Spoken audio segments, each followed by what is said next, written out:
सिकंदर का नाम सुना है आपने? वह चाहता था कि पूरे जगत को जीत ले, है ना? और उसके लिए उसने कितने प्रयास किए, कितना दुख पाया और कितने जल्दी वो उसका मृत्यु हो गया। और बाबा हमें उतना मेहनत नहीं करवाता है, उतने युद्ध नहीं करवाता है, बहुत आसानी से जगत जीत बनने के तंत्र बताता है। पूरा कल्प में सिर्फ और सिर्फ एक जन्म होश में है, बाकी सारे जन्म जो है हम बेहोशी में थे।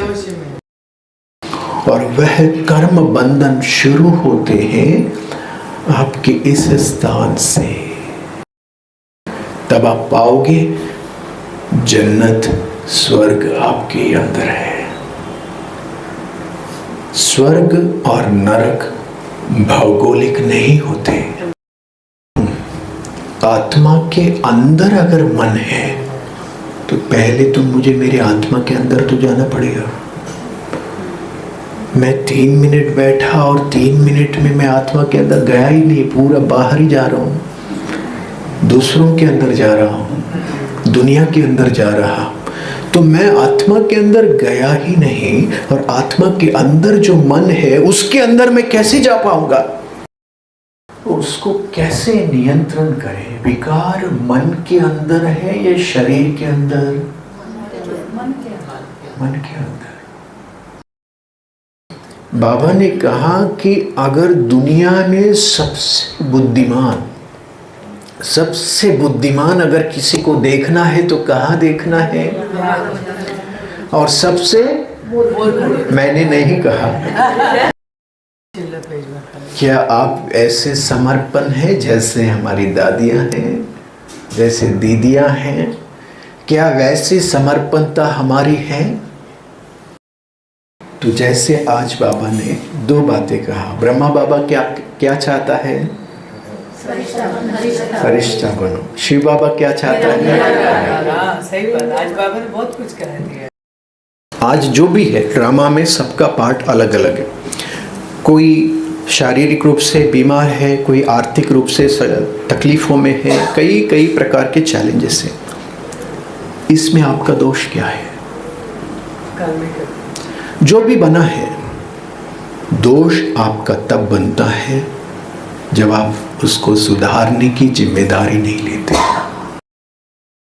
सितारा निकालिए। कैसे सितारा निकालिए? हवा में, हाँ, सितारा। तो उस सितारे को अगर हम अलग करेंगे तो एक ऊपर का त्रिकोण और एक नीचे का त्रिकोण, दोनों त्रिकोणों को जोड़ेंगे, दोनों ही अव्यक्त शक्तियां। अव्यक्त शक्तियों की भाषा को समझने के लिए आपको अव्यक्त बनना पड़ेगा। लेकिन ब्रह्मा बाबा ने शिव बाबा समान बनने का जो पुरुषार्थ किया, वह पुरुषार्थ है।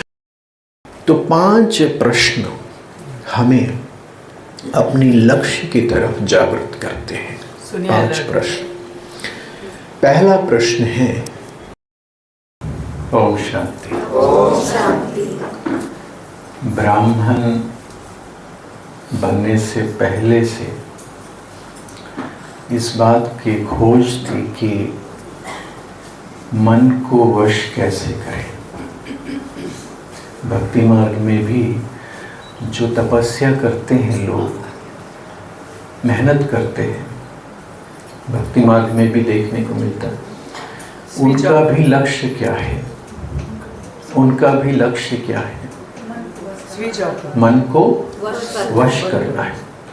और जब वो मन को वश नहीं कर पाए तो फिर अलग अलग तरह से उसे उन्होंने कहा है कि मन बंदर है, घोड़ा है ना, मन चंचल है, ऐसे करके उन्होंने उपमा दी।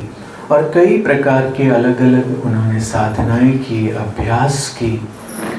तो भक्ति मार्ग से ही हमारा पुरुषार्थ था कि हमको मन को वश करना है। और उस मन को वश कैसे करें? तो भक्ति मार्ग में भी खोज था, और बाबा के पास आने के बाद और वह प्रबल हो गई इच्छा। और वही बात आज फिर से बाबा ने रिपीट कराया। कैसे मन को वश करें, मन जीते जगत जीत। और इस सफ़र में कई सारी चीज़ें खोजते खोजते बाबा ने ऐसी बातें स्पष्ट किया, क्योंकि बाबा के ज्ञान में भी हम चिंतन मंथन और साधना अभ्यास करते रहे, और योगा फील्ड में होने के कारण बाहर भी हमने शास्त्रों में जो दुनिया में लोगों ने कई बातें बताए उनका भी हमने मंथन चिंतन किया। तब जाकर के कई बातें स्पष्ट हो गए, और फिर उन बातों को लेकर के जब हम अपने जीवन में प्रयोग किया, उसमें जो रिज़ल्ट आए, उसके बाद फिर हम दुनिया वालों को भी सिखा रहे हैं और बाबा के बच्चों को भी सिखा रहे हैं। तो अभी हम झलक देखते हैं कि मन सचमुच, आज के जैसे महावाक्य बाबा के हैं, क्या सचमुच मन के हम मालिक बने हैं? आपकी राइट हैंड ऐसे रखिए। देखिए, आपने अपने राइट हैंड को सामने रखा है ना, और देखिए आजू बाजू में किसी ने भी लेफ्ट हैंड को नहीं रखा है ना, सभी राइट हैंड को ही रखे। और आपका हाथ बिल्कुल ऐसा है, और शायद 5 मिनट तक अगर आप चाहेंगे तो ऐसा रख सकते हैं। रख सकते हैं? Yes. क्यों रख सकते हैं? मन ने अभी आपने कहा है तो जी, क्योंकि यह हाथ आपका इंद्रिय है, और इस हाथ के ऊपर आपका अधिकार है, कंट्रोल है। इसलिए आप इसे 5 मिनट, आधा घंटे भी रख सकते हैं। आधा घंटा तो दर्द आएगा। नहीं, आप ये चमत्कार देखेंगे, आज पूरा सेशन ऐसे ही करने वाले हैं। एक ऐसे में कह रहा, तो इसका मतलब ये कि हम अपने इंद्रिय पर अधिकार नियंत्रण रखते हैं। तो जैसे आपका हाथ आपने रखा, किसी का भी हाथ नीचे नहीं गिरा, नीचे गिरा नहीं गिरा, मतलब पूरा कंट्रोल। जैसा आप रखना चाहते हैं, जितना देर रखना चाहते हैं उतना देर आपका इस पे कंट्रोल है, तो नीचे रखें। क्या ऐसे ही आपका आपके मन के ऊपर भी ऐसा नियंत्रण है? नहीं ना, होता तो फिर बाबा को आना ही नहीं पड़ता। तो कैसे करें फिर? वही तो अभी सीख रहे हैं ना, नहीं सभी। उसकी शुरुआत कैसे आज करें? गणेश भाई को इसीलिए तो रिफ्रेशमेंट। जी, एकाग्रता बताया आज के बाबा ने, मेन यही बताया कि एकाग्रता से मन कंट्रोल हो। जी, बाबा ने बहुत सुंदर बात कही कि मन जीते जगत जीत। सिकंदर का नाम सुना है आपने? हाँ, बहुत सुना बाबा। वह चाहता था कि पूरे जगत को जीत ले, है ना, और उसके लिए उसने कितने प्रयास किए, कितना दुख पाया, और कितने जल्दी वो उसका मृत्यु हो गया। और बाबा हमें उतना मेहनत नहीं करवाता है, उतने युद्ध नहीं करवाता है, बहुत आसानी से जगत जीत बनने के तंत्र बताता है, और वो है मन को जीतना। अभी हम प्रैक्टिकली करते हैं 3 मिनट के लिए, 3 मिनट के, जैसे अभी हमने हाथ को रखा, वैसे 3 मिनट के लिए आपका ध्यान आपके अकाल तख्त पर अर्थात आत्मा पर एकाग्र होना चाहिए। बस आत्मिक स्मृति अर्थात आत्मिक स्मृति, दूसरे कोई भी संकल्प विकल्प व्यर्थ संकल्प नहीं आना चाहिए। ठीक है, तो बराबर 3 मिनट तक अलर्ट हो जाओ।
ओम शांति।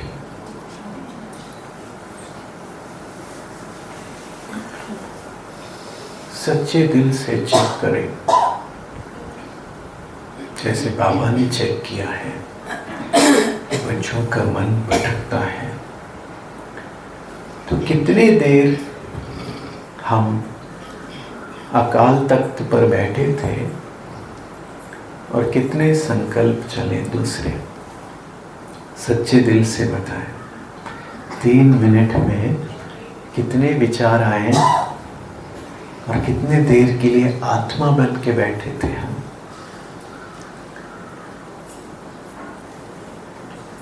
देख पाए या नहीं? देख पाए? तो क्या 3 मिनट में पूरा 3 मिनट यहाँ ही बैठे थे? कहाँ गए थे? बहुत जगह बैठे तो थे। मास्टर सर्वशक्तिवान बहुत सारी एकदम जी। भले यदि ये सिद्धि हम प्राप्त करें कि बस एक जगह पे बैठना अर्थात बैठ जाए, तो समझो हम उस स्थिति में बाप समान स्थिति में आ जाएंगे। परंतु यही तो परीक्षा है कि मन हमें बैठने नहीं देता। इसके लिए बाबा उसी बात पर फोकस कराते, बच्चे मन के मालिक बनो, मन के मालिक बनो। उसको कैसे नियंत्रण करें? विकार मन के अंदर है या शरीर के अंदर? मन के अंदर। जिसके अंदर विकार पड़े उसे कंट्रोल करने के लिए जो आपके बाहर, कंट्रोल के बाहर है, उसको कैसे आप क्लीन करेंगे? कैसे क्लीन करेंगे? रोकने के लिए कैसे रोकेंगे? कैसे उसको कंट्रोल करेंगे? दरवाजे बाहरी सब लगाना पड़ता है। परेशान हम अपने मन से ही तो हैं, है ना? किससे परेशान है? मन से ही तो है। लेकिन वो बात मन हाथ में नहीं आता है, क्योंकि समस्या क्या है? मन दिखाई नहीं देता है। आपके घर में अगर जैसे कोई डॉग पालते हैं, कुत्ते को पालते हैं, तो वह इधर उधर भागने लगे तो लोग कैसे कंट्रोल करने के लिए क्या करते हैं? चेन से बांध देते, रस्सी से बांध देते। ऐसा हमारा मन अगर भागता रहे तो उसको कैसे कंट्रोल करें? बातें तो बहुत बताएंगे, ठीक है? बातें मतलब क्या है कि बाबा का गाना लगाओ, थोड़ा योगा करो, थोड़ा मुरली सुनो, थोड़ा और कुछ करो और कुछ करो। लेकिन ऐसा क्या किया जाए जिससे जैसा बाबा ने कहा वैसे हम सिद्धि स्वरूप बने? क्योंकि यह संगम युग कालायापन करने के लिए नहीं है, समय को यूं ही गंवाने के लिए नहीं है। इस संगम युग में बहुत सारे काम करने बाकी हैं, बहुत सारे यानी क्या क्या है? एक तो अनेकों जन्मों के पाप कर्म को विनाश करना, एक बहुत बड़ा काम, एक जन्म का नहीं, अनेकों जन्मों का पाप कर्म विनाश करना। दूसरा, आत्म अभिमानी स्थिति बनाना, दैवी गुणों की धारणा करना, और वह प्रारब्ध जो है बहुत लंबे समय का चाहिए, 1-2 दिन का, 1-2 साल का, 10-20 साल का नहीं। क्योंकि प्रारब्ध जितना ज़्यादा आपका होगा उतना ही ज़्यादा प्राप्ति भी आपको मिलेगी। पुरुषार्थ जितना ज़्यादा होगा उतना प्राप्ति आपको मिलेगा। तो विकर्मों को विनाश करना, आत्मा को पावन बना के दैवी गुणों को धारण करना, साथ ही आपके अपने शरीर को संभालना।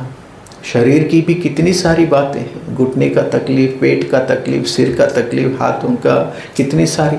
शरीर को संभालो, साथ में आपके शरीर के साथीदार घर वाले उनको भी संभालो, और उसके साथ साथ बाहर के जितने भी अपने ब्राह्मण परिवार है उनको भी संभालो, इसके साथ साथ सेवा भी करो, इसके साथ साथ जॉब भी करो। कितने सारे काम एक साथ और एक ही जन्म में करना है। पूरे कल्प में, हाथ सामने लाइए ऐसे, हाँ ऐसे घुमाइए, पूरा कल्प में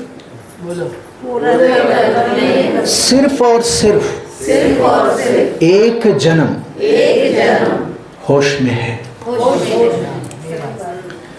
बाकी सारे जन्म जो है हम बेहोशी में थे, रॉयल बुद्धू है ना। सत्युग में तो रॉयल बुद्धू ही थे। फिर जो हुआ द्वापर कलयुग, उसका तो ज्ञान ही नहीं था। उसमें भी आप पाएंगे, एक ही जन्म में जिसमें ज्ञान, उसमें भी हम पाएंगे कि इस जन्म में भी आप देखेंगे तो लगभग किसी की शरीर की आयु तो पूरा हो गया। अभी ज्ञान है। अभी कोई 40 के, कोई 50 के हैं, 60-70 के हैं, है ना। तो उसमें भी बचा कितना है।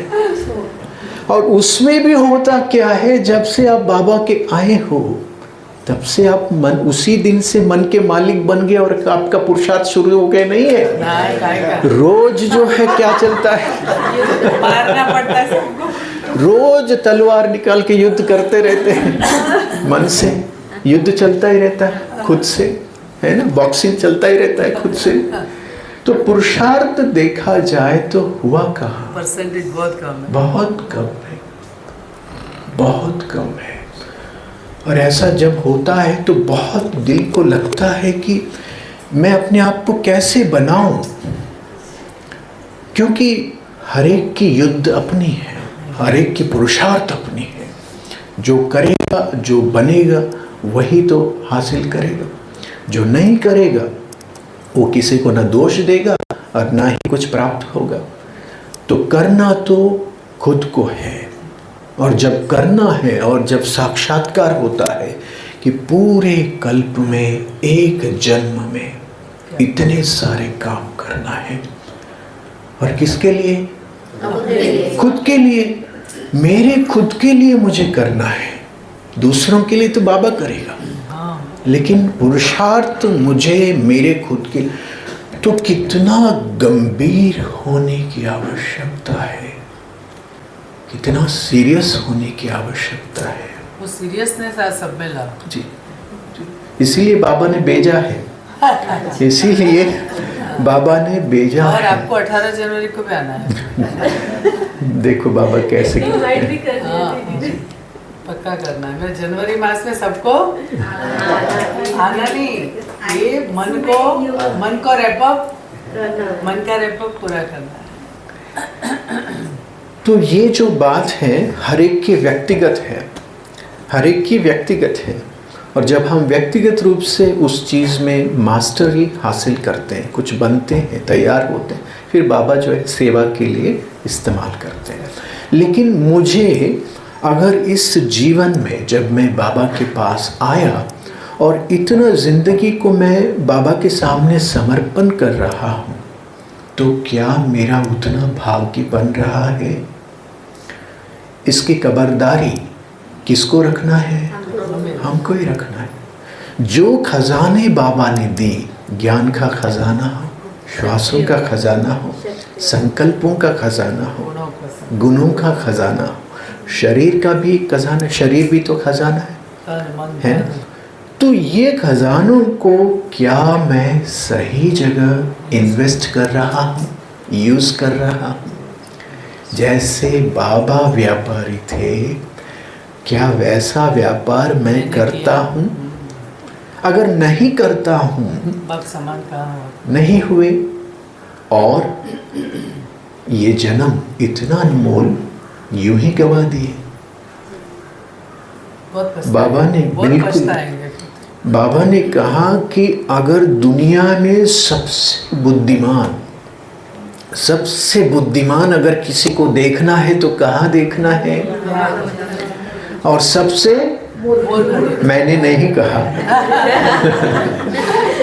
तो उसको देखना है तो कहाँ देखना है? सब कुछ जानते हुए नहीं किया। जानते हुए नहीं किया। तो एक बहुत बड़ी चैलेंज है, बहुत बड़ी मतलब चैलेंज सबसे समझदार ब्रह्मा बाबा हो गया, जी, बिल्कुल उसको फॉलो करना है ना। तो 5 प्रश्न हमें अपनी लक्ष्य की तरफ जागृत करते हैं। सुनिए 5 प्रश्न। पहला प्रश्न है, क्या आपको लक्ष्य की स्पष्टता है?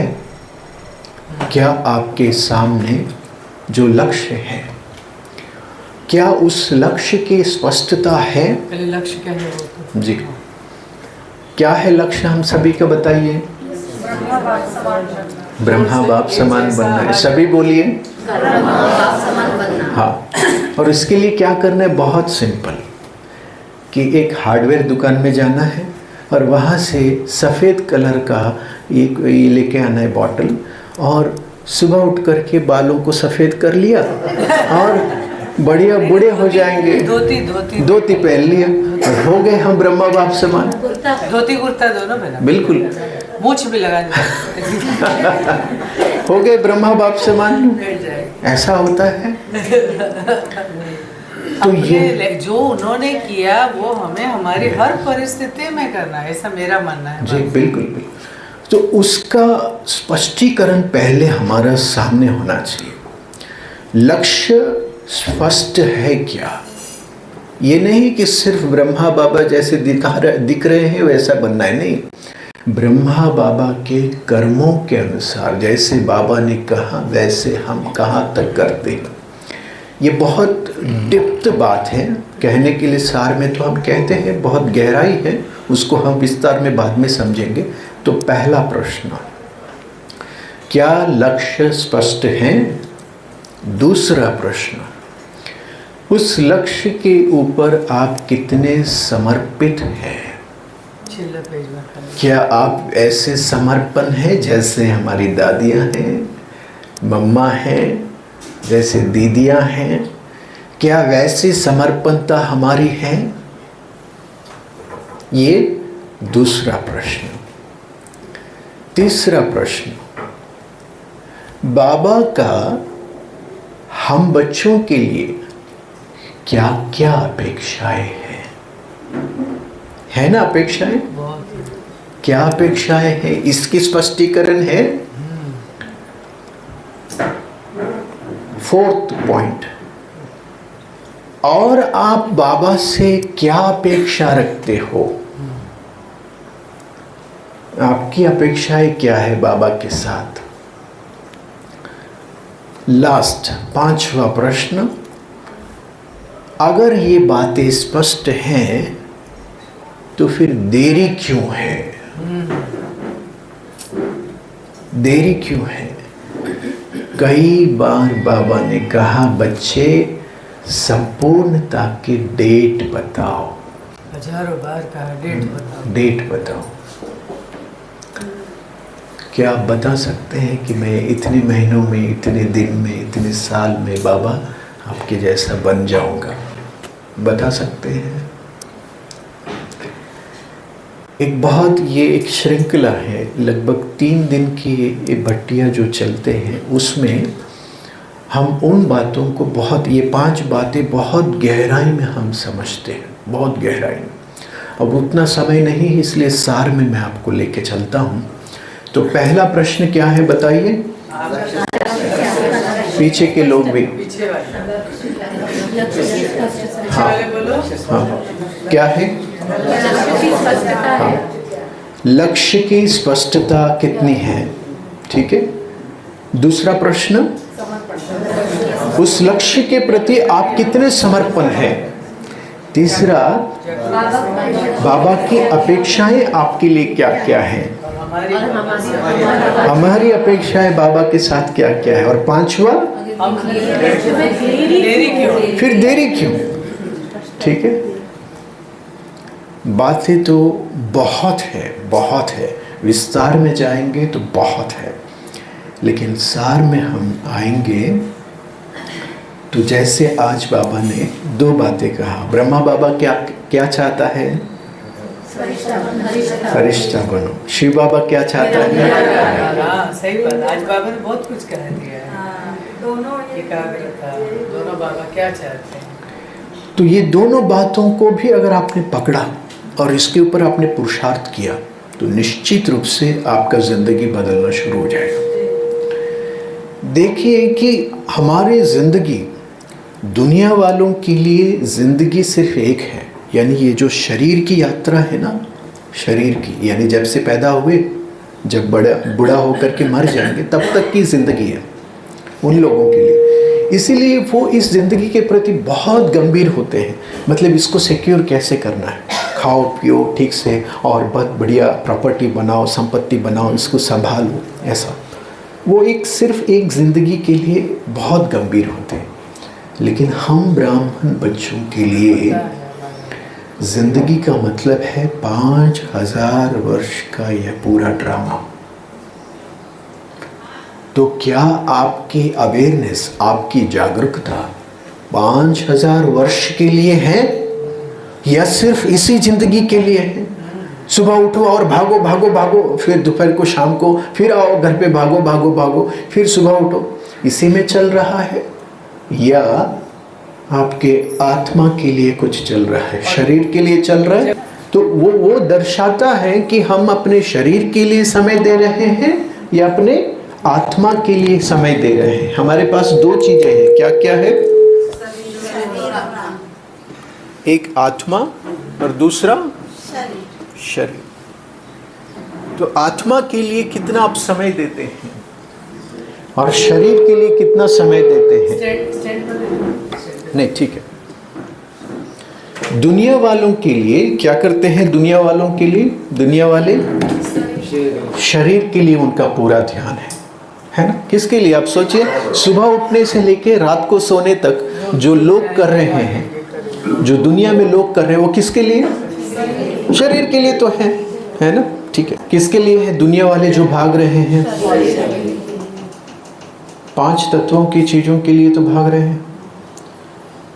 और अगर हम बाबा के बच्चे, जिनको ऐसा दिव्य ज्ञान मिला, पवित्रता का दिव्य ज्ञान मिला, दैवी गुणों का दिव्य ज्ञान मिला और अनेकों जन्मों का साक्षात्कार, और ऐसे बच्चों का अपनी आत्मा पर फोकस कितना है,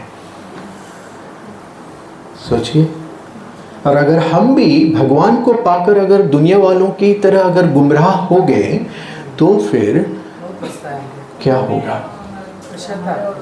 अच्छा, मुझे ये बताइए, हम में से जो भी यहाँ बैठे हैं, आपकी शरीर की आयु तो आप जानते हैं, 40 साल, 50 साल, 60 साल, जो भी आपकी शरीर की आयु। तो इस शरीर की जो यात्रा चली बचपन से लेके, वो तो आप जानते हो, है ना? आपकी ज़िंदगी में क्या हुआ मैं नहीं जानता हूँ, इनके जीवन में क्या हुआ मैं नहीं जानता हूँ, मेरे जीवन में क्या हुआ कोई नहीं जानते, लेकिन खुद की जीवन यात्रा तो आप जानते हैं। तो समझो आज आप 40 के या 50 के या 60 के जो भी हो, इस जीवन यात्रा में जो कुछ भी हुआ वो सब आप जानते हो।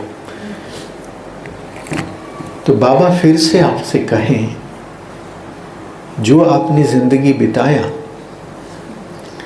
वैसा ही जिंदगी दोबारा आपको रिपीट करना है। क्यों? क्यों? एक्यूरेट, सेकंड बाय सेकंड जो आपने जिंदगी बिताया वही जिंदगी फिर से आपको रिपीट करना है। तो कितने लोग एग्री होंगे? क्यों? लेकिन सच्चे दिल से बताओ, क्यों नहीं चाहिए? वो बोर हो गए, कुछ न्यू चाहिए, बोर हो गए। और किस लिए क्यों नहीं चाहते आप? हाँ, क्योंकि उसमें आपने देखा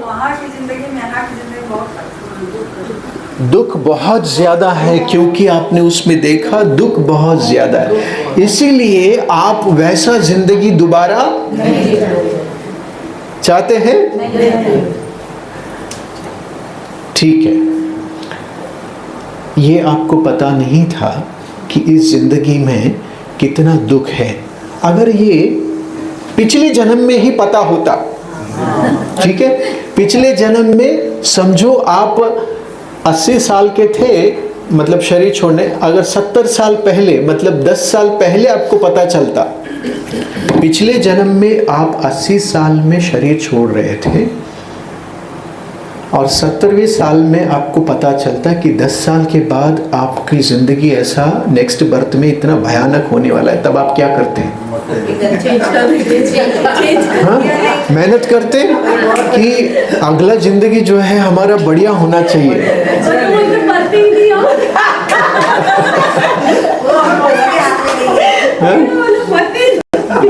है ना? तो पिछले जन्म में आपको यदि पता होता तो आप इस जन्म को अच्छा बनाने के लिए पिछले जन्म में ही मेहनत करते।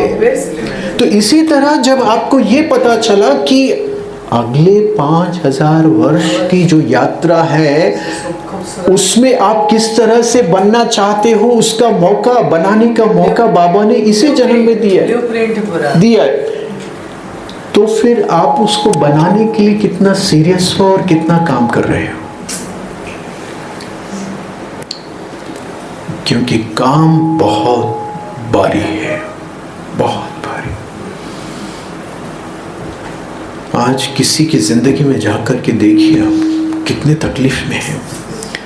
कोई किसी के पास बुद्धि बहुत है लेकिन कोई साथ नहीं देते, किसी के पास बहुत कुछ है, संपत्ति बहुत कुछ है लेकिन घर में सुख शांति नहीं है, किसी का हेल्थ ही ठीक नहीं है, किसी की क्या क्या लोगों की जिंदगी अवस्था है। अब सोचिए कि एक चीज को हाथ लगाने जाते हैं दूसरा हाथ से निकल जाता है, दूसरे हाथ को पकड़ना चाहते हैं तो तीसरा हाथ से निकल जाता है। लाइफ ऐसा है।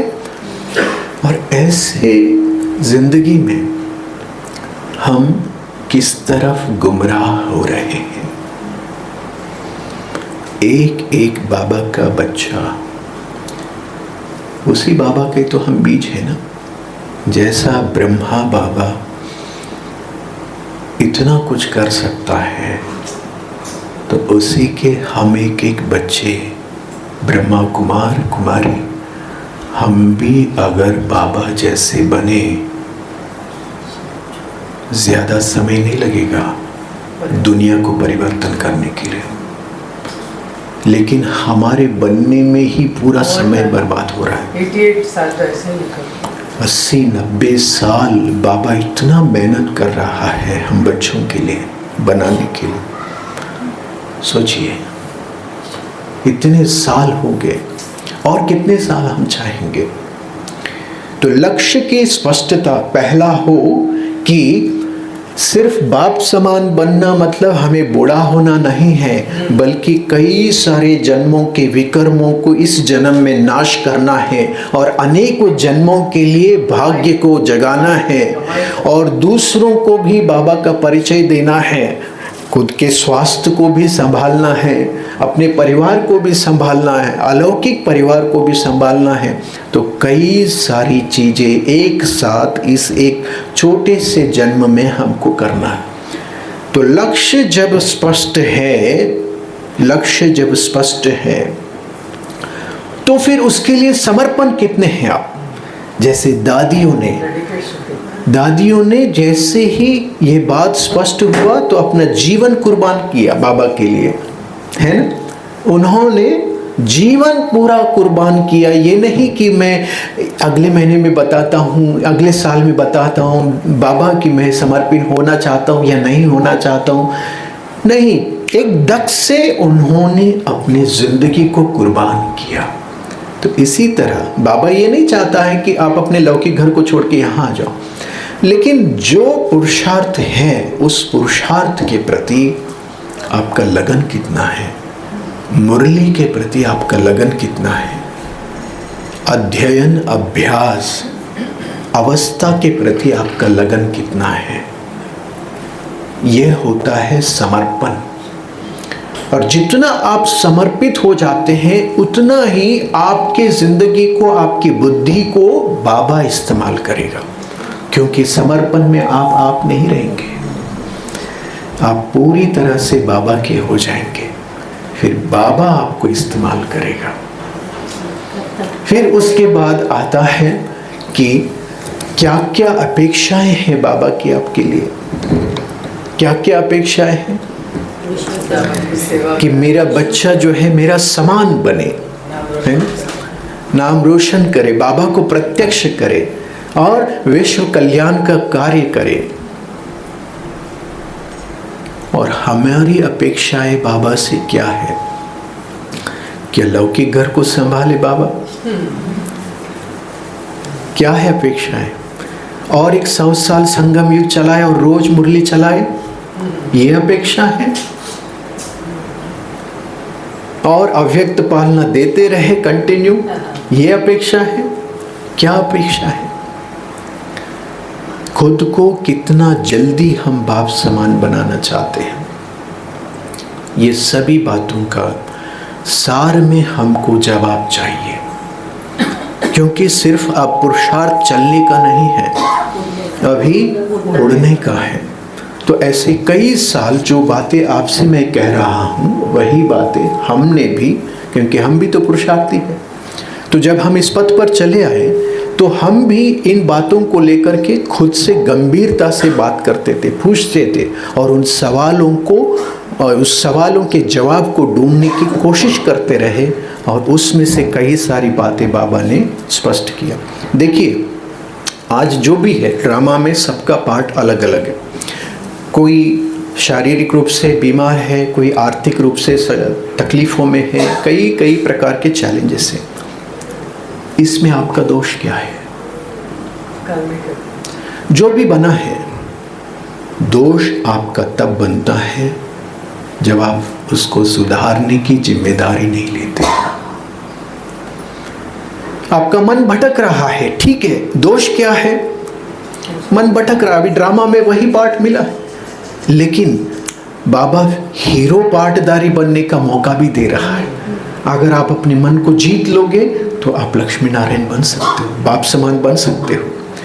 तो दोष आपको क्या पार्ट मिला, कैसी आपकी स्थिति, ये नहीं है, ठीक है, ये दोष नहीं है। उसको स्वीकार करके सुधारने के लिए आप अगर गंभीर नहीं हो तो ये दोष हो जाता है। तो आज फिर से बाबा हमें मौका देता है कि बच्चे, कि आप फिर से इस तरह से बन सकते हो। और उसको सार में आज बाबा ने कहा, मन जीते जगत जीत। तो मन क्या चीज है, इसके ऊपर ही भट्टी को तैयार किया है। मन क्या चीज है? विचार। मन क्या चीज है? इच्छा, इमोशन, कामनाएं, इमेजिनेशन है, विजुअलाइजेशन है, सब कुछ मन के पास। कई बातें हैं, तो उसको सार में कैसे करें, सार में उसको कंट्रोल कैसे करें, नियंत्रण कैसे करें? क्योंकि दिल से बाबा को याद करना होता है ना, दिल से बाबा को याद करना होता है। तो कैसे याद करें? तो बहुत सालों के रिसर्च के बाद हमने पाया, आत्मा कैसे होती है, कैसे होती है? स्टार मिसल है। तो उस स्टार को अगर हम दो अलग त्रिकोण बनाते हैं तो आप पाएंगे एक सैंड ग्लास। सैंड ग्लास पता है? सैंड ग्लास, रेत की घड़ी, रेत की घड़ी जिसको बोलते हैं। कई कंपनीज में, ऑफिसेस में टेबल के ऊपर रखते हैं।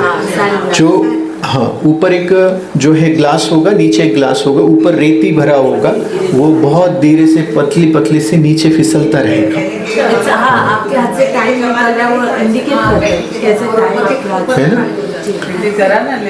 दीदी ये वाला आपने देखा होगा दीदी? नहीं, जी सुना भी है। हाँ जी, उसको कहते हैं रेत की घड़ी।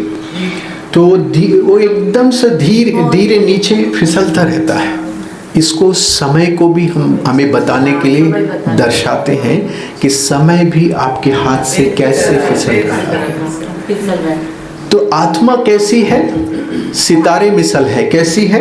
हाँ, हाथ सामने लाइए, सितारा निकालिए। कैसे सितारे निकालिए? हवा में, हाँ, सितारा। तो उस सितारे को अगर हम अलग करेंगे तो एक ऊपर का त्रिकोण और एक नीचे का त्रिकोण, दोनों त्रिकोणों को जोड़ेंगे तो सितारा बन जाएगा। तो होता क्या है कि आत्मा के जो 2 अंग हैं, वैसे 3 अंग हैं, क्या क्या याद है? मन, बुद्धि, संस्कार। तो 2 अंग मन और बुद्धि है। ये बुद्धि ऊपर का अंग है और ये नीचे का जो है मन है। मन और बुद्धि। तो होता क्या है कि ऊपर से सारी रेत जो है, एनर्जी जो है, वो धीरे धीरे पूरे नीचे फिसल करके नीचे पूरी तरह से आ जाता है। तो बुद्धि का स्तर बहुत छोटा हो जाता है और मन का स्तर बहुत भारी बड़ा हो जाता है। ठीक है ना? मन, बुद्धि और संस्कार। तो अगर हम विकार किस में पड़े हैं? मन में। तो बड़ा हिस्सा जो है वो मन है। 98% मन हमारा प्रबल हो चुका है। 98% हमारा मन प्रबल हो चुका है। बुद्धि किसी किसी का 2%, किसी किसी का 1% और किसी किसी का 0.% भी रह गया है। मतलब किसी के अंदर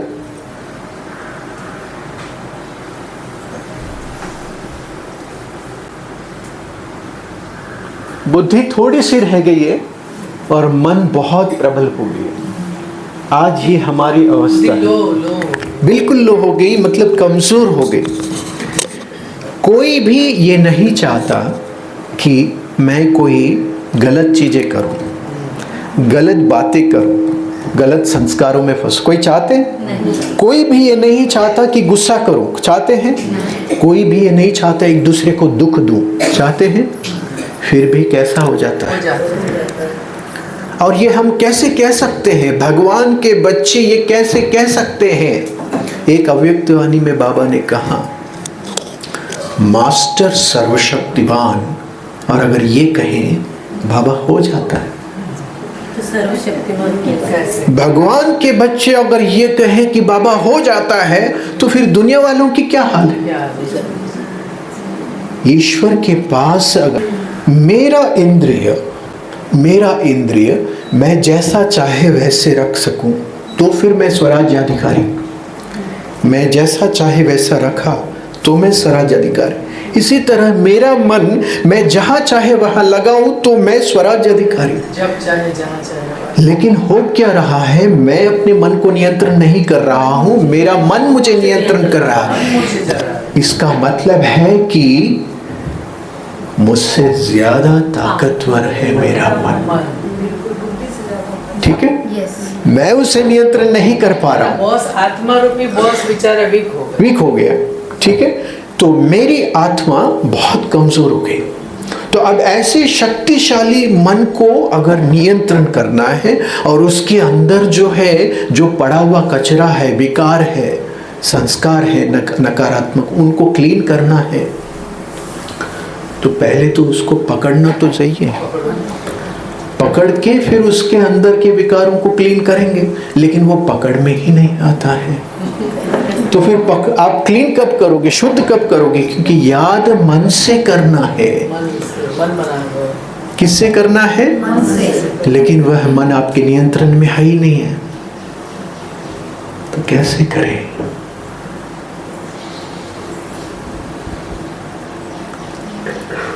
क्योंकि मन बहुत सूक्ष्म है, बहुत सूक्ष्म, सेकंड में फिसल जाता है। आपका हाथ वहां तक पहुंच नहीं पाता है। इसके लिए अगर मन की दुनिया में जाके विकारों को क्लीन करना है, वस्तु जगत से खुद को समेटना होगा, भौतिक जगत से खुद को अंतर जगत की ओर ले जाना होगा। तब जाकर के आप मन की दुनिया में प्रवेश करेंगे। मन कहाँ है?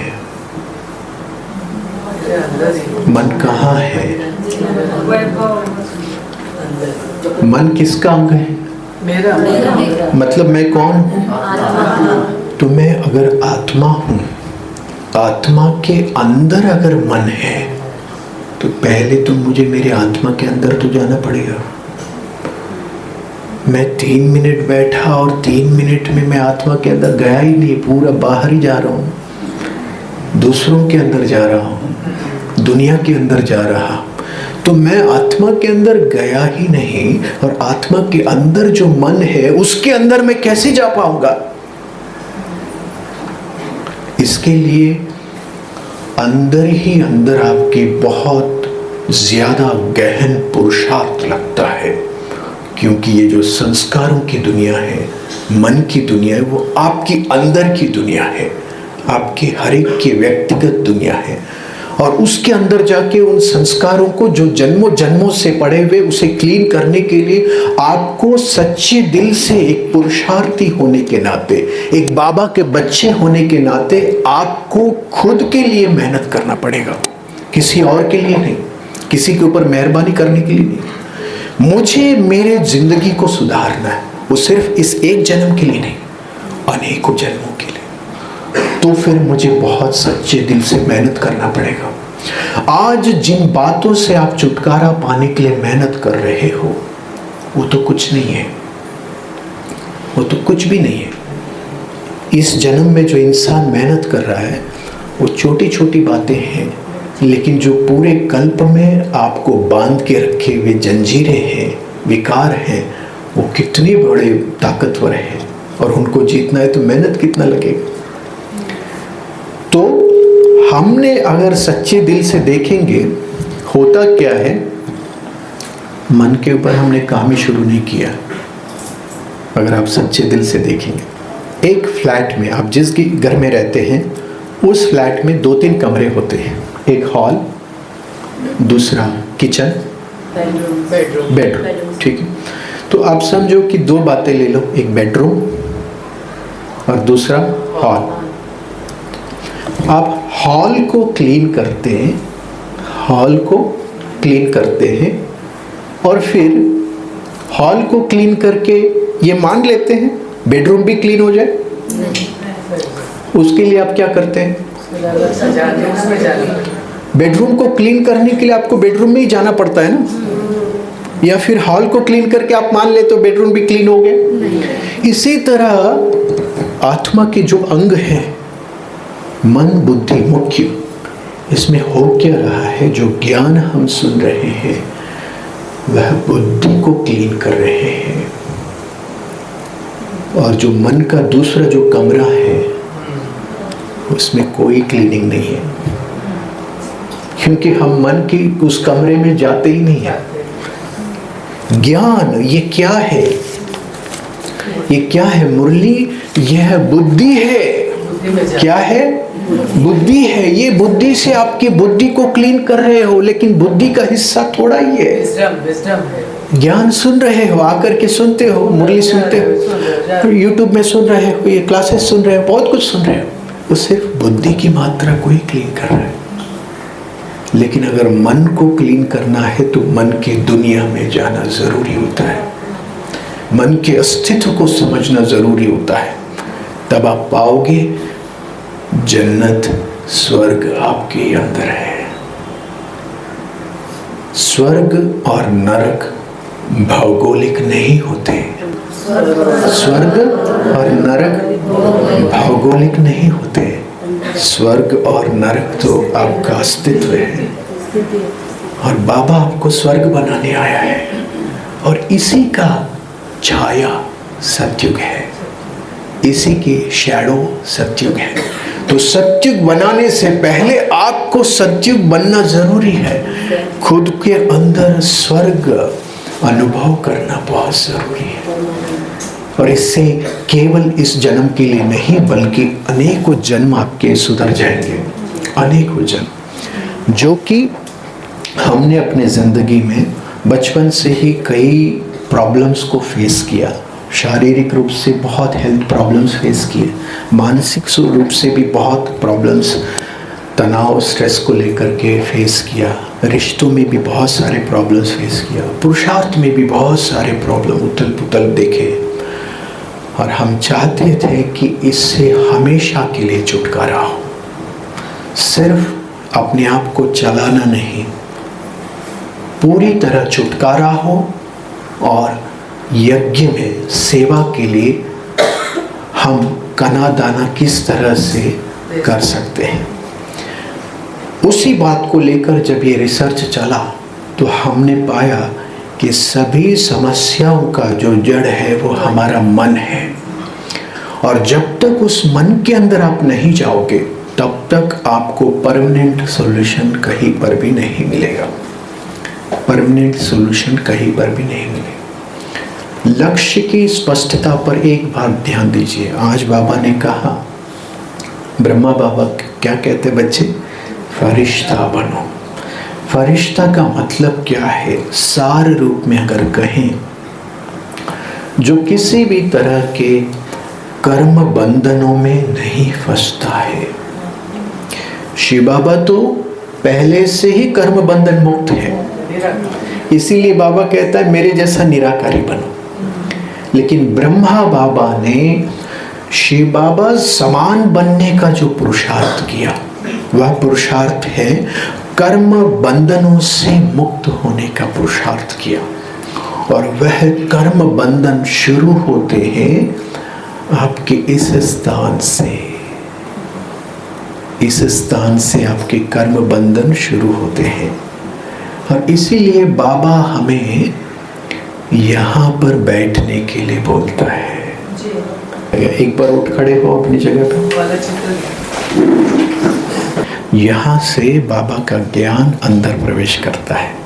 इसके बाद आता है, यहाँ टच करिए, यहाँ से हम जिंदगी को आज्ञा देते, दिशा निर्देश करते अपने आत्मा के स्वरूप में। इसके बाद यह आपके पूरे शरीर और जीवन को नियंत्रण करता है। आप जो बोलते हैं उसका प्रभाव यहाँ पर आता है। और इसके बाद आता है जहाँ से आपके जीवन में भावनाओं का उत्पन्न होता है। उसके बाद आता है पेट में, उसके बाद नीचे है, उसके बाद नीचे है।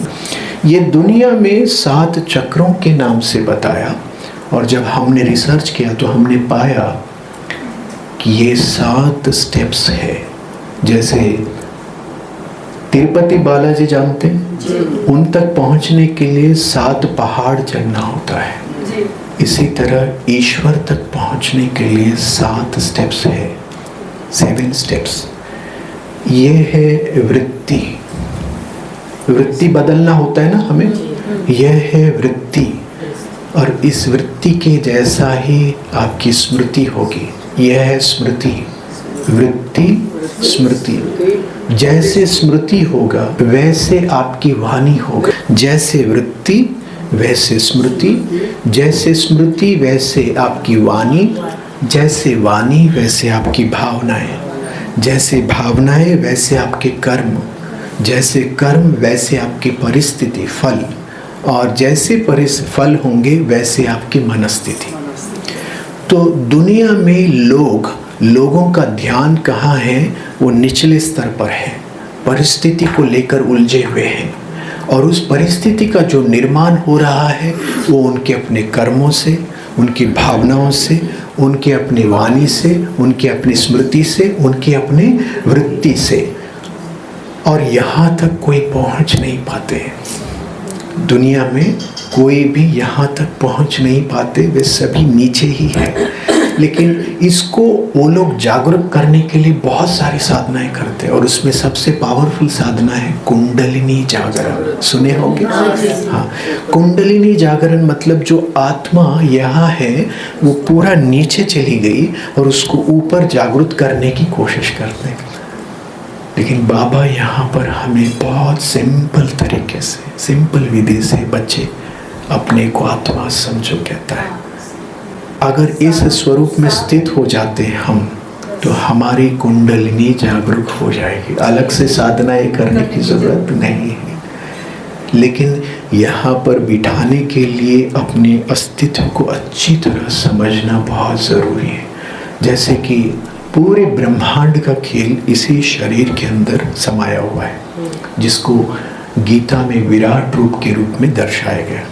यह है शिव बाबा और आत्मा है ये। हम परमधाम में शिव बाबा के साथ थे, लेकिन जैसे ही नीचे आए तो सतयुग, त्रेता, द्वापर, कलयुग के बाद हम बाबा से दूर हो गए। तो बाबा यहाँ है और हम आत्मा यहाँ से नीचे आ गए, जिसको मूलाधार चक्र कहते हैं। तो इस बीच में बाबा और आत्मा के बीच में माया है। क्या है?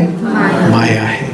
ये है अहंकार, ये है मोह, ये है लोभ, ये है क्रोध, ये है काम। बाबा और हमारे बीच में 5 चीजें हैं: काम, क्रोध, लोभ, मोह, अहंकार। अगर आपको बाबा तक पहुंचना है, इस माया के बारे में बहुत गहरा ज्ञान हासिल करनी होगी। सीता जो राम के दिल में साथ में राम के साथ ही जीऊंगी, ऐसे पतिव्रता पावरफुल सीता को भी गुमराह करता है माया रावण। ब्राह्मण बनकर। इसी तरह हम बाबा के बच्चे जो यहाँ आए हैं, और माया कहाँ से आपको किस तरह से गुमराह करता है, इसका भी हमें ज्ञात होना ज़रूरी है। अगर नहीं होता है तो हम भी पल पल में माया में वश हो जाते हैं, हमें पता नहीं चलता है। तो हमारे पास बहुत प्रकार का ज्ञान है, उसमें मुख्य रूप से आत्मा का ज्ञान है, परमात्मा का ज्ञान है, सृष्टि चक्र का ज्ञान है, लेकिन माया का ज्ञान उतना स्पष्ट नहीं है। ज्ञान बहुत है, ठीक है। तो थोड़ा सा रिफ्रेश होते हैं, फिर हम आगे बढ़ते हैं। दोनों हाथ कमर पे रखें।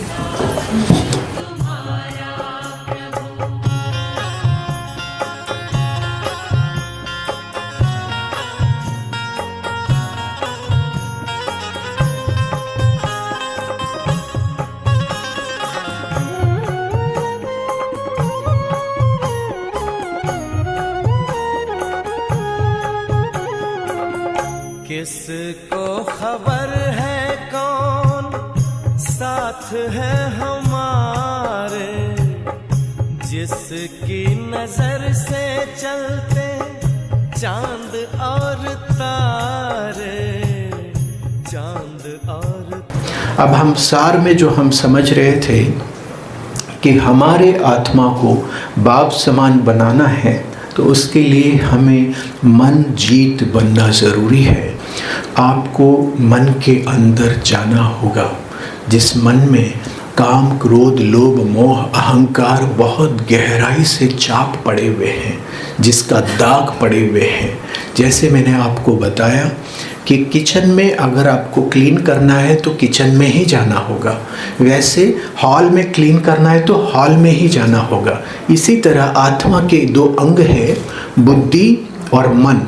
अगर आप बुद्धि जो ज्ञान सुन रहे हो वो बुद्धि के ऊपर काम हो रहा है, लेकिन मन के ऊपर काम करने के लिए अलग तरह से आपको ये ज्ञान हासिल करने होंगे, जिससे आप मन की दुनिया में प्रवेश करेंगे, जिससे आपके गहरे विकारी संस्कार क्लीन होंगे। जब तक आप मन की दुनिया में नहीं जाएंगे तब तक आपका वो वैसे के वैसा ही पड़ा रहेगा और वो मन आपको नियंत्रण करेगा, आप मन को नियंत्रण नहीं कर पाएंगे, क्योंकि मन बहुत सूक्ष्म है। सूक्ष्म चीजें बहुत ताकतवर होते हैं, सूक्ष्म चीजें बहुत ताकतवर होते हैं। जैसे इलेक्ट्रिसिटी बहुत सूक्ष्म है। इलेक्ट्रिसिटी, विद्युत किसी ने आंखों से देखा, लेकिन वो करंट वायर में वो प्रवाहित हो रहा है। और जब कभी आपको अनुभव होगा, आपने हाथ लगाया होगा, कितना ताकतवर होता है, क्योंकि विद्युत बहुत सूक्ष्म है और जो सूक्ष्म होते हैं वो दिखाई नहीं देते। जैसे हवा भी सूक्ष्म है, 5 मिनट नाक बंद करो पर अंधा मुड़ चलोगे। हवा बहुत सूक्ष्म है, क्योंकि वो बहुत ताकतवर है। हवा बहुत ताकतवर है लेकिन दिखाई देता है। इसी तरह हमारा मन भी बहुत सूक्ष्म है और बहुत ताकतवर है, और ऐसे ताकतवर मन को बांध के उसके अंदर के विकारों को ठीक करने के लिए, निकालने के लिए मेहनत करनी पड़ेगी, पुरुषार्थ करनी पड़ेगी। ऐसे ही नहीं होता है, कुछ तो मेहनत करनी पड़ेगी। तो ऐसे अद्भुत ज्ञान जिसको हमने 20, 25, 30 साल से खोज किया, जिंदगी के 4 क्षेत्र आपके, देखिए हमारे पास 4 सब्जेक्ट हैं, ज्ञान, योग, धारणा, सेवा। ठीक है, अब सेवा का पार्ट तो अब छोड़िए, इस धारणा में आप कितने मजबूत हैं चेक करिए। धारणाओं में देखेंगे तो बाहर की धारणाओं में बहुत अच्छे हैं, गलत संगत से हम नहीं जाते हैं और गलत खान पान में नहीं जाते, ठीक है, लेकिन आंतरिक धारणाएं कैसी है, सूक्ष्म धारणाएं, वो चेक करो तो उसमें आप पाओगे कि ऊपर ऊपर की जो धारणा है उसमें 10-20% हम ठीक है, लेकिन बाकी 80% हमारा कोई तो हमारा मन बाबा के ऊपर एकाग्र नहीं होता है, नहीं। तो ये सब्जेक्ट में हम थोड़ा बहुत पास हैं, और उसका कारण क्या है, योग हमारा लगता नहीं है। ज्ञान, योग, धारणा, सेवा है ना, तो धारणा कम है क्योंकि उसका कारण है योग नहीं है। अभी हमने 3 मिनट बैठ के देखा, प्रैक्टिकली देखा, 3 मिनट में 30 बार हम बाहर गए, यहाँ बैठे ही नहीं है, तो बाबा के साथ कहाँ बैठ पाएंगे। तो योग नहीं है। योग क्यों नहीं है? क्योंकि ज्ञान की स्पष्टीकरण हमारे पास पूरा नहीं है। हमारे पास आत्मा का ज्ञान है, परमात्मा का ज्ञान है, लेकिन माया का ज्ञान नहीं है, और इसके कारण माया हमें बार बार गुमराह कर देती है, बाबा से जुदा कर देती है। और अगर ऐसे हमें बाबा से डिस्कनेक्ट नहीं होना है तो सर्वशक्तिवान से कैसे जुड़ना है, जिससे शक्ति हमारे अंदर बहता है। माया मुझे नियंत्रण कर रहा है, इसका मतलब क्या है, मुझसे ज़्यादा पावरफुल है माया। तो मुझसे ज़्यादा शक्तिशाली माया को जीतने के लिए सर्वशक्तिवान की शक्ति लेना आना चाहिए। अगर वो आ गया तो हम माया को, जो मुझसे शक्तिशाली, उसके ऊपर जीत सकते। लेकिन हमारा कनेक्ट होता ही नहीं है बाबा से, पल पल में हम भटक जाते हैं। तो वो तरीका सीखना होगा। इसके लिए पहला सब्जेक्ट ज्ञान का ही हमें स्पष्टीकरण चाहिए। बहुत लोगों के पास ज्ञान बहुत होता है, लेकिन अपने अज्ञानता का ज्ञान नहीं होता है। बहुत लोगों के पास ज्ञान बहुत होता है, लेकिन अपने अज्ञानता का ज्ञान नहीं होता है। लास्ट 2-3 मिनट और लेके पूरा करूं? फिर योग करें जी, ठीक है। तो सार में मैं आपको समझा के पूरा करूं। क्वेश्चन होगा जी। एक पेड़ के 2 हिस्से होते हैं। पेड़ के 2 हिस्से होते हैं। एक तो ऊपर से आपको दिखाई देता है, दूसरा नीचे। उसको क्या कहते हैं? जड़। जड़ जो है जमीन के अंदर है, और पेड़ ऊपर का अस्तित्व आपको बाहर से दिखाई देता है। पेड़ सूख रहा है, मर रहा है, उसके लिए आप क्या करेंगे? है ना? तो यह जितना सत्य है, अटल सत्य है, यह आपको अगर ऊपर से ठीक करना है तो नीचे काम करना जरूरी है। इसी तरह अगर आपकी जो बाह्य दुनिया, जिसे हम जिंदगी कहते हैं, उसे ठीक करने के लिए अपने मन के ऊपर आपको काम करना बहुत जरूरी है। जैसे पेड़ की जड़ आप देख नहीं सकते हैं, वैसे आपके मन आप देख नहीं सकते। क्या आपको आपका मन दिखाई देता है? नहीं। तो जो दिखाई नहीं देने वाले चीज पर काम कैसे करेंगे आप? सोचिए, ये दिखाई नहीं देता है, उसके ऊपर काम कैसे करोगे? वो बताइए। तो वही तो रहस्य है। रहस्य यही है कि यह जो चीज है ये हमें इसके ऊपर अगर काम करना है आपको, उसके लिए इसके बारे में ज्ञान हासिल करना जरूरी है। ज्ञान ये यूं ऐसे ही नहीं, आपको पता है जो 4 वेद है, 4 वेद सुने होंगे। 4 वेदों को समझने के लिए पढ़ाई कितने साल करते पता है आपको? एक वेद को पढ़ने के लिए 10 साल की पढ़ाई होती है। और ज्यादा से ज्यादा कोई इंसान अगर पढ़ाई करता है तो सिर्फ और सिर्फ 1 या ज्यादा से ज्यादा 2, उससे ज्यादा नहीं पढ़ सकते वेदों को। इतना क्या है उसके अंदर, और वो सारा सार जो है इसके अंदर बाबा दे रहा है। लेकिन इसकी वैल्यू किसको मालूम होता है पता है? इसकी वैल्यू किसको मालूम होता है? जो दुनिया में ये सारी चीजें ढूंढ के आया हुआ होता है उसको पता होता है।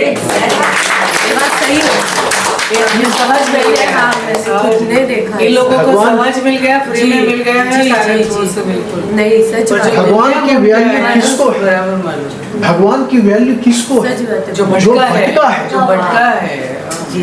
जो राजीव दीक्षित आपने सुने हैं? राजीव दीक्षित जी क्या कहते हैं?